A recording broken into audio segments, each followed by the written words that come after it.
Histoire du pêcheur. Sire, il y avait autrefois un pêcheur fort âgé et si pauvre, qu'à peine pouvait-il gagner de quoi faire subsister sa femme et 3 enfants dont sa famille était composée. Il allait tous les jours à la pêche de grand matin, et chaque jour il s'était fait une loi de ne jeter ses filets que 4 fois seulement.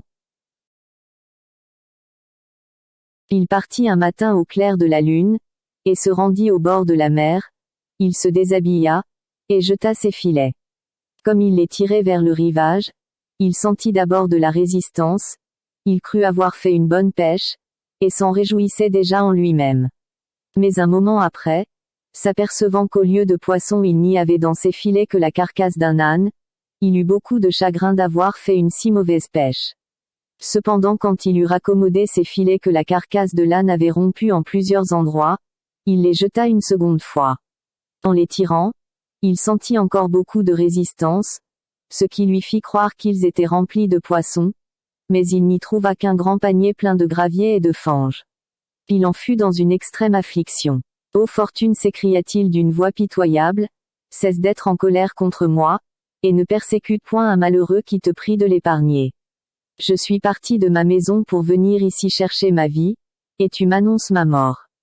Je n'ai pas d'autre métier que celui-ci pour subsister, et malgré tous les soins que j'y apporte, je puis à peine fournir aux plus pressants besoins de ma famille. Mais j'ai tort de me plaindre de toi, tu prends plaisir à maltraiter les honnêtes gens et à laisser les grands hommes dans l'obscurité, tandis que tu favorises les méchants, et que tu élèves ceux qui n'ont aucune vertu, qui les rendent recommandables.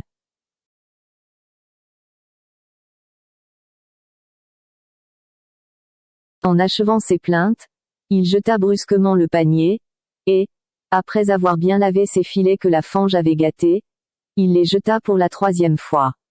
Mais il n'amena que des pierres, des coquilles et de l'ordure. On ne saurait expliquer quel fut son désespoir peu s'en fallut qu'il ne perdît l'esprit. Cependant, comme le jour commençait à paraître, il n'oublia pas de faire sa prière en bon musulman. Ensuite il ajouta celle-ci, « Seigneur, vous savez que je ne jette mes filets que 4 fois chaque jour. Je les ai déjà jetés 3 fois sans avoir tiré le moindre fruit de mon travail. Il ne m'en reste plus qu'une. Je vous supplie de rendre la mer favorable, comme vous l'avez rendue à Moïse. » Le pêcheur, ayant fini cette prière, jeta ses filets pour la 4e fois. Quand il jugea qu'il devait y avoir du poisson, il les retira comme auparavant avec assez de peine. Il en avait pas pourtant, mais il y trouva un vase de cuivre jaune, qui, à sa pesanteur, lui parut plein de quelque chose, et il remarqua qu'il était fermé et scellé de plomb, avec l'empreinte d'un sceau. Cela le réjouit. « Je le vendrai au fondeur, » disait-il, « et de l'argent que j'en ferai, j'achèterai une mesure de blé. » Il examina le vase de tous côtés, il le secoua, pour voir si ce qui était dedans ne ferait pas de bruit. Il n'entendit rien. Cette circonstance, avec l'empreinte du sceau sur le couvercle de plomb, lui firent penser qu'il devait être rempli de quelque chose de précieux. Pour s'en éclaircir, il prit son couteau, et, avec un peu de peine, il l'ouvrit. Il en pencha aussitôt l'ouverture contre terre, mais il n'en sortit rien, ce qui le surprit extrêmement. Il le posa devant lui, et pendant qu'il le considérait attentivement, il en sortit une fumée fort épaisse, qui l'obligea de reculer 2 ou 3 pas en arrière. Cette fumée s'éleva jusqu'aux nues, et, s'étendant sur la mer sur le rivage, forma un gros brouillard, spectacle qui causa, comme on peut se l'imaginer, un étonnement extraordinaire aux pêcheurs. Lorsque la fumée fut toute hors du vase, elle se réunit et devint un corps solide, dont il se forma un génie 2 fois aussi haut que le plus grand de tous les géants.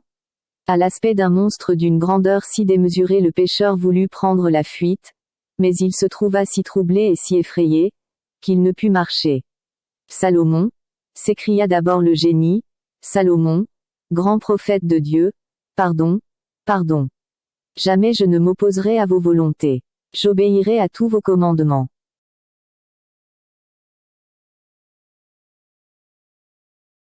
Le pêcheur n'eut pas sitôt entendu les paroles que le génie avait prononcées, qu'il se rassura et lui dit, « Esprit superbe, que dites-vous?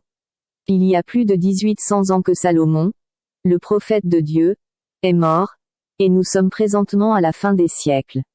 Apprenez-moi votre histoire, et pour quel sujet vous étiez enfermé dans ce vase. À ce discours, le génie regardant le pêcheur d'un air fier, lui répondit, parle-moi plus civilement, tu es bien hardi de m'appeler esprit superbe. Eh bien, reprit le pêcheur, vous parlerai-je avec plus de civilité en vous appelant hibou du bonheur. Je te dis, repartit le génie, de me parler plus civilement avant que je te tue. Et, pourquoi me tueriez-vous? Répliqua le pêcheur. Je viens de vous mettre en liberté. L'avez-vous déjà oublié? Non. Je m'en souviens, repartit le génie, mais cela ne m'empêchera pas de te faire mourir, et je n'ai qu'une seule grâce à t'accorder. Et quelle est cette grâce? Dit le pêcheur. C'est, répondit le génie, de te laisser choisir de quelle manière tu veux que je te tue. Mais en quoi vous ai-je offensé? Reprit le pêcheur. Est-ce ainsi que vous voulez me récompenser du bien que je vous ai fait? Je ne puis te traiter autrement, dit le génie, et afin que tu en sois persuadé, écoute mon histoire.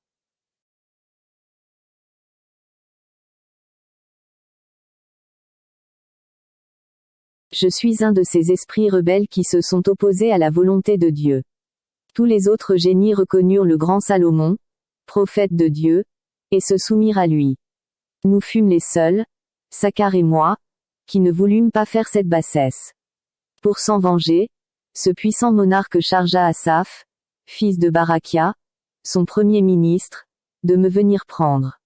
Cela fut exécuté. Asaph vint se saisir de ma personne, et me mena malgré moi, devant le trône du roi son maître.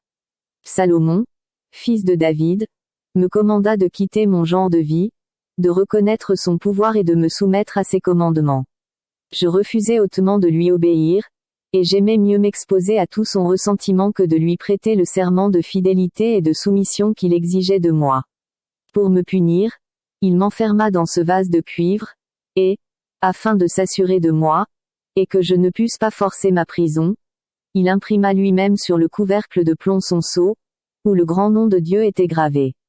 Cela fait, il mit le vase entre les mains d'un des génies qui lui obéissait, avec ordre de me jeter à la mer, ce qui fut exécuté à mon grand regret. Durant le premier siècle de ma prison, je jurai que si quelqu'un m'en délivrait avant les 100 ans achevés, je le rendrais riche, même après sa mort. Mais le siècle s'écoula, et personne ne me rendit ce bon office.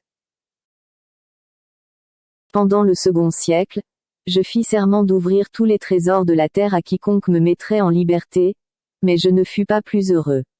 Dans le troisième, je promis de faire puissant monarque mon libérateur, d'être toujours près de lui en esprit, et de lui accorder chaque jour 3 demandes, de quelque nature qu'elles puissent être, mais ce siècle se passa comme les 2 autres, et je demeurai toujours dans le même état.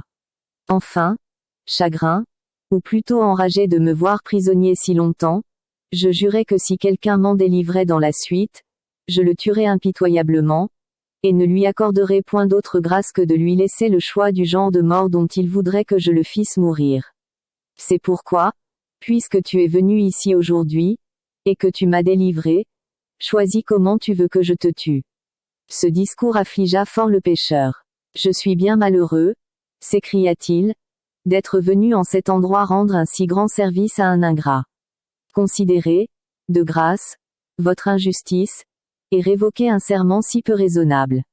Pardonnez-moi, Dieu vous pardonnera de même. Si vous ne donnez généreusement la vie, il vous mettra à couvert de tous les complots qui se formeront contre vos jours. Non, ta mort est certaine, dit le génie, choisis seulement de quelle sorte tu veux que je te fasse mourir.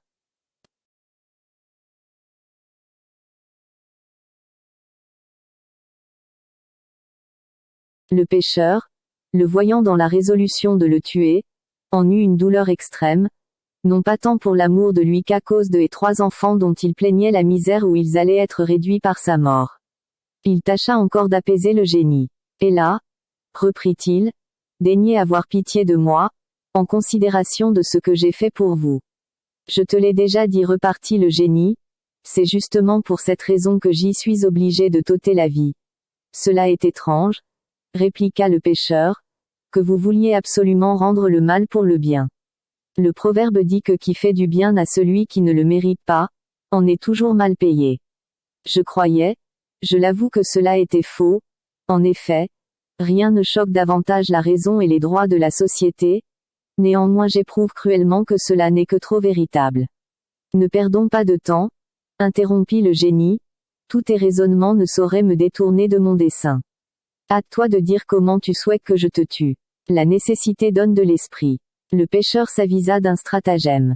Puisque je ne saurais éviter la mort, dit-il au génie, je me soumets donc à la volonté de Dieu. Mais avant que je choisisse un genre de mort, je vous conjure par le grand nom de Dieu qui était gravé sur le sceau du prophète Salomon, fils de David, de me dire la vérité sur une question que j'ai à vous faire.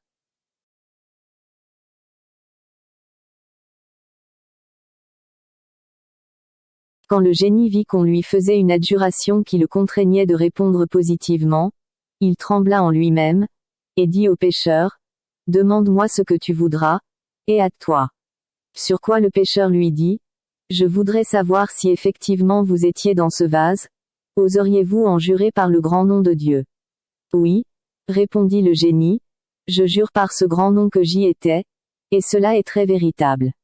En bonne foi, répliqua le pêcheur, je ne puis vous croire. Ce vase ne pourrait pas seulement contenir un de vos pieds, comment se peut-il que votre corps y ait été renfermé tout entier? Je te jure pourtant, repartit le génie, que j'y étais tel que tu me vois. Est-ce que tu ne me crois pas, après le grand serment que je t'ai fait? Non vraiment, dit le pêcheur, et je ne vous croirai point, à moins que vous ne me fassiez voir la chose. Alors il se fit une dissolution du corps du génie, qui se changeant en fumée, s'étendit comme auparavant sur la mer et sur le rivage, et qui, se rassemblant ensuite, commença de rentrer dans le vase, et continua de même par une succession lente et égale, jusqu'à ce qu'il n'en resta plus rien au dehors. Aussitôt il en sortit une voix qui dit au pêcheur, « Eh bien, incrédule pêcheur, me voici dans le vase, me crois-tu présentement?